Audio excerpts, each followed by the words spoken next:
Alguns outros pontos importantes é sempre nomear a tubulação, tá? Os canos da piscina. Em algumas casas mais recentes você vai ter esse adesivo que com o tempo eles vão apagando. Então a gente quer sempre que vocês nomeiem os canos. Tem uma caneta, só pegar uma caneta permanente e colocar os nomes, tá? Main Drain, Skimmer, Cleaner. Você pode abreviar e botar Skimmer como SK, Cleaner como CL, Main Drain MD. Principalmente os canos da sucção, da entrada da bomba. Porque se nesse caso aqui os canos estivessem apagados, a gente teria que ficar fazendo testes para saber da onde está vindo a pressão de cada um, né? Botar a mão no buraco do skimmer, testar para ver se está puxando, fechar duas válvulas, deixar uma aberta e fazer tentativa e erro para descobrir qual cano é qual. Então é muito importante nomear todos os canos para que a gente saiba rapidamente. Isso ajuda não só a vocês não perderem tempo na hora da limpeza, e saber operar e chegar na casa do cliente, poder abrir o cleaner, fechar o cleaner, abrir o skimmer. Rapidamente vocês fazem isso, não perde tempo tendo que testar isso, tá?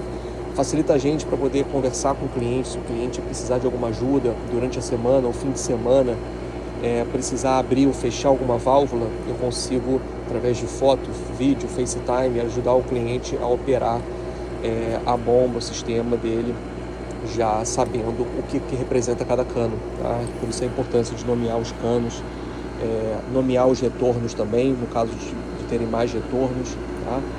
E outra coisa importante relacionada ao filtro, tá? Sempre que vocês lavarem os filtros, claro, já falei isso, lubrificar os O-rings, tá? É importante lubrificar o O-ring para que a tampa entre de forma mais perfeita, mais fácil, para que abra e feche, que faça a vedação correta. Ao terminar de fechar o filtro, após uma lavagem, ligar a bomba, esperar o ar sair pelo respirador. Abre o respirador, espera o ar sair. Quando começar a sair a água, fecha, lembra de fechar. Observa em volta do filtro para ver se não ficou vazando. Às vezes, ao fechar, principalmente se a borracha estiver seca, pode acontecer da borracha torcer, ou se a borracha estiver velha, a gente precisa trocar. Vocês comunicam a gente, avisam qual é o modelo do filtro. Todo filtro tem o modelo dele aqui para a gente comprar e substituir a borracha de vedação do filtro, tá? Então, importante sempre verificar. Não adianta só lavar o filtro, ligar a bomba e ir embora pelo corredor. Vocês precisam olhar e saber se não ficou vazando. Muitas vezes isso acontece, de terminar de lavar, ligar a bomba e, se não verificar, começa a gotejar água aqui em volta, porque não foi feita, não fechou corretamente o filtro, tá? Então é importante verificar isso. Basket da bomba, sempre limpar a basket da bomba, ou pelo menos verificar, né? Olhar para ver se tem sujeira, como tem essa aqui agora, tá? Principalmente no caso da gente ter o vacuum, da linha de cleaner tá aberta, né? Quando a gente tem o vacuum na piscina, ele está sempre puxando folha. Essas folhas vêm pelo sistema, vêm pela tubulação, passa por aqui, entra e é capturado pela basket da bomba. Então sempre desligar a bomba, limpar a basket toda visita, ou pelo menos verificar e ver se está limpa, ok? E ao lavar o filtro, verificar também o medidor de pressão. Isso aqui é o medidor de pressão, medido aqui, ó, em PSI, tá? Em geral, o filtro tem que ficar entre 10 e 20, no máximo até 20. Não pode passar de 20. Se passar de 20, se vocês chegarem aqui antes de lavar e tiver acima de 20, isso é sinal de duas coisas. Duas possíveis coisas. Uma é, ou o filtro está muito sujo, e aí com a sujeira aqui dentro aumentou a pressão e esse marcador sobe, porque ele está em alta pressão, o filtro entupido. Então, ao lavar e colocar de volta, esse medidor de pressão tem que cair para um 10, para um 12, até um 15 mais ou menos, tá bom.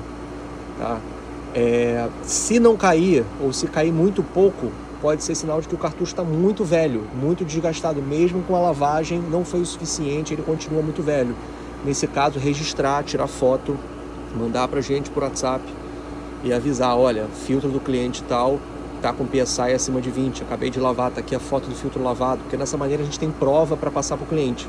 Eu mando pro cliente a foto do filtro lavado, e dá para ver, mesmo que lavado ele vai estar preto, vai estar desgastado, e eu mando a foto do PSI para o cliente para ele ver que a pressão está muito alta, né? Que o sistema está em alta pressão, a água não está circulando direito, não está filtrando direito. Isso pode gerar algas, isso pode gerar vários problemas, inclusive até rachar o filtro depois de muito tempo, se mantiver assim, né? Então é importante sempre verificar o PSI. Isso aqui dá pra gente a noção de se o filtro está muito sujo ou se o filtro está muito velho, tá?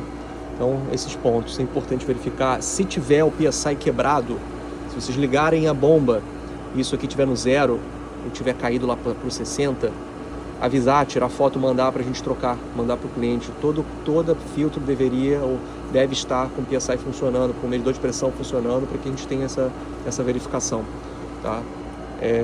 Respirador, tá? Muito cuidado ao manusear. Esse modelo aqui da Jandy, ele é um modelo fácil de manusear. Isso aqui raramente quebra na mão. O que acontece às vezes ele racha, tá? Quando está muito desgastado. Mas tem alguns modelos como o da Pentair, que é aquele que tem ele é preto, grande, e você abre e fecha. Muito cuidado ao operar aquilo, porque ele racha, ele pode quebrar, principalmente no verão. Se ele estiver muito desgastado, vocês perceberem que está com sinal de desgaste, que pode rachar a qualquer momento, manda foto, tira foto, manda pra gente, a gente manda pro cliente, tenta conseguir a aprovação o quanto antes para trocar, tá? Porque isso aqui pode ser um grande problema. Se isso aqui quebra, estoura, não tem como deixar a bomba ligada, porque vai vazar água, tá? E aí a gente, para reparar, para trocar, é melhor trabalhar sempre com a prevenção do que quando já está quebrado, tá? Então, air release aqui, ó, valve, sempre manter isso em funcionamento, sempre verificar o medidor de pressão, verificar se o ring está lubrificado ou se está velho, já tá solto e precisa ser trocado. A mesma coisa com o ring daqui, sempre lubrificar, tá? E caso esteja também um pouco solto, mandar foto do modelo da bomba para a gente trocar. Isso aqui são coisas que a gente tem que manter em dia, senão a bomba não funciona, tá?